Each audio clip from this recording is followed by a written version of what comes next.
ओम। प्रिय विद्यार्थियों, सुप्रभात। मैं नैतिक शिक्षा की इस कक्षा में आप सबका स्वागत करता हूँ। प्यारे बच्चों, हम लोग पाठ नंबर 8 पढ़ रहे हैं, जिसका शीर्षक है बड़े घर के गायक। तो यह आधे से आधा पाठ लगभग हमने पढ़ लिया हुआ है। तो आइए आज शेष भाग को हम पढ़ेंगे। तानसेन ने कुछ सोचा और फिर अपने सितार उठाकर बजाना शुरू कर दिया। अब तानसेन को जब उन्होंने कहा था, किसने? अकबर ने कहा कि अकबर, कोई तो उपाय होगा कि स्वामी हरिदास बजाना शुरू कर दे। तो तानसेन ने उनसे कहा था कि प्रयत्न करता हूँ, आप चुपचाप खड़े रहिए। तो अब तानसेन ने कैसा प्रयत्न किया था? उन्होंने क्या किया कि कुछ देर सोचा और बाद में अपना सितार उठाया और बजाना शुरू कर दिया। अब उन्होंने अपना ही सितार उठा करके स्वयं ही बजाना प्रारंभ कर दिया। पहले थोड़ा ठीक बजाया, फिर जानबूझकर गलत बजाने लगे। पहले तो उन्होंने अच्छा बजाया, उसको पूरे सुर और ताल के साथ बजाया, लेकिन बाद में क्या किया कि उसे जानबूझकर स्वयं ही गलत बजाने लग पड़े। स्वामी हरिदास ने सुना तो झुंझला उठे और बोले। स्वामी हरिदास जो तानसेन के गुरु थे, उन्होंने जब उसके ताल और सुर को सुना, किसके? तानसेन के, तो वो एकदम से झुंझला उठे और क्या बोले? गलत बजाते हो तानसेन, अरे तानसेन तुम गलत बजाते हो, गलत बजा रहे हो, सुनो। और वे अपना दुतारा उठाकर बजाने लगे और उन्होंने अपना दुतारा उठाया और बजाने लग पड़े। उसके साथ साथ गाने लगे और दुतारा बजाते हुए साथ में गाने भी लगे।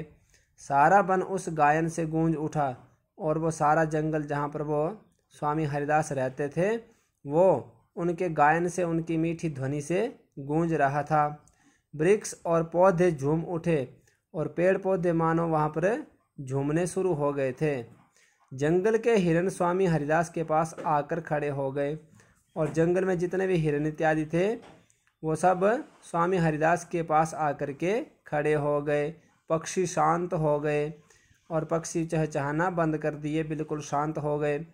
ऐसा प्रतीत होता था जैसे चलती हुई हवा भी ठहर गई हो, और अब तो मानो ऐसा लग रहा था जैसे कि हवा भी चलने शांत हो गई हो। बादशाह मस्त हो गए और जो बादशाह अकबर जो उनका गाना सुनने आए थे, वो उनकी धुन में मस्त हो गए। कितनी देर हो गई यह भी उन्हें पता नहीं रहा और उनकी गाने की धुन में इतने मस्त हो गए कि बादशाह को वहाँ बैठे बैठे कितना समय हो गया उन्हें ये भी पता नहीं रहा। अंततः जब हरिदास ने गाना बंद किया तो बादशाह और तानसेन ने उन्हें प्रणाम करके वहाँ से चल पड़े। और लास्ट में जब हरिदास जी ने गाना बंद कर दिया तो उन दोनों ने, किसने? बादशाह ने और तानसेन ने, उनको, किसको? हरिदास को प्रणाम किया और वापस अपने घर को चल पड़े। रास्ते भर बादशाह बोल नहीं सके। संगीत की मधुर ध्वनि उनके कानों में अभी तक गूंज रही थी। पूरे रास्ते में उन्होंने कुछ नहीं बोला। ऐसा हो रहा था कि उनके कानों में अभी भी वही स्वामी हरिदास की जो गाने की जो धुन थी वो उनके कानों में गूंज रही थी। रात्रि के समय बादशाह ने कहा, तानसेन तुम बहुत अच्छा गाते हो, भारतवर्ष के सबसे बड़े गायक हो तुम, फिर भी तुम्हारे गाने में वह रस क्यों नहीं, वह मस्ती क्यों नहीं जो स्वामी हरिदास के गाने में? तो वो क्या बोले कि अरे तानसेन तुम तो बहुत अच्छा गाते हो, और तो भारतवर्ष में जितने भी बड़े बड़े गायक हैं उनमें आप भी बहुत बड़े गायक हो भारतवर्ष के, परंतु आपके गाने में वो रस तो नहीं है, वो आनंद तो नहीं है, वो मस्ती तो नहीं है जो स्वामी हरिदास के गाने में है। तानसेन ने हाथ जोड़कर कहा, शहंशाह।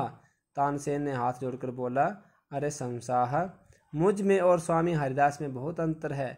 मैं हूँ दिल्लीपति का गवैया, दिल्लीपति के लिए गाता हूँ। और बोलते कि हाथ जोड़ के क्या बोले, अरे शहंशाह, मुझ में और मेरे गुरु में अर्थात स्वामी हरिदास में बहुत ही अंतर है।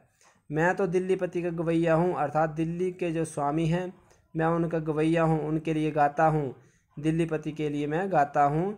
स्वामी हरिदास तो जगतपति के गायक हैं, उसके लिए गाते हैं जो करोड़ों दिल्लीपतियों का पति है। और जो स्वामी हरिदास है वो क्या है? जगतपति, अर्थात संसार के स्वामी हैं, संसार का पालन करने वाले हैं। वे उसके लिए गाते हैं जो करोड़ों दिल्लीपतियों का पति है, जो इस संसार में अनेक प्रकार के स्वामियों का भी स्वामी है। वे बड़े घर के ईश्वरी दरबार के गायक है, मैं छोटे दरबार का गायक हूँ।